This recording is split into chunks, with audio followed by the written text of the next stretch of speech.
ഇന്ന് നടന്ന 3ാം ക്ലാസ്സിലെ തജ്വീദിൻ്റെ ചോദ്യപേപ്പറിൻ്റെ ഉത്തരങ്ങളാണ് നമ്മൾ നോക്കാൻ പോകുന്നത്. യോജിച്ചവ ചേർക്കാം. ഇസ്ലാമിൻ്റെ അടിസ്ഥാന ഗ്രന്ഥമാണ് ഫുർഖാനുൽ അലീം. സിഫാത്ത് ശബ്ദരീതി, തഫ്ഹീം ശബ്ദം കനപ്പിക്കൽ, ഖൈശൂം തരിമൂക്ക്, ഹൽക്കിൻ്റെ അക്ഷരങ്ങൾ 6, നാവിൽ നിന്ന് പുറപ്പെടുന്ന അക്ഷരങ്ങൾ 18. അടുത്തത് മഖ്റജ് എഴുതാനാണ്. ലാമ് നാവിൻ്റെ തലയും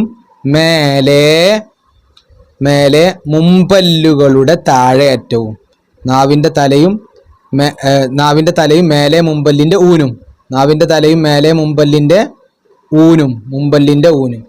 അടുത്ത് ഫാഇൻ്റെ മഖ്റജ് വളരെ സിമ്പിളാണ്. മേലെ മുമ്പല്ലിൻ്റെ തലയും താഴെ ചുണ്ടിൻ്റെ പള്ളയും.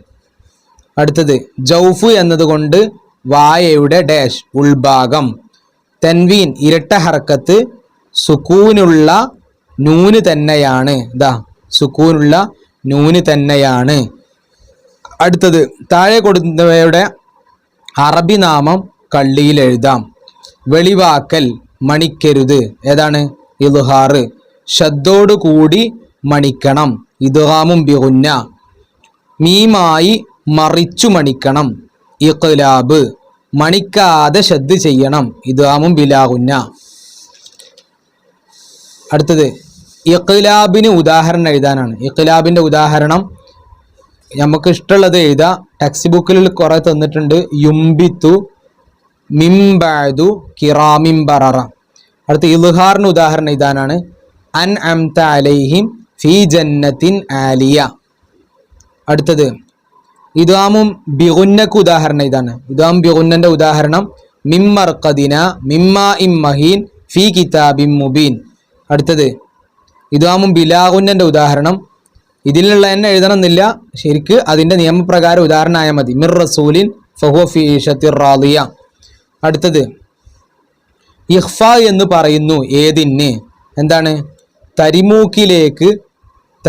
തരിമൂക്കിലേക്ക് മറച്ചു മണിച്ചു പറയുകയാണ്. അപ്പോൾ എന്താണ് ഇഖ്ഫ? തരിമൂക്കിലേക്ക് മറച്ചു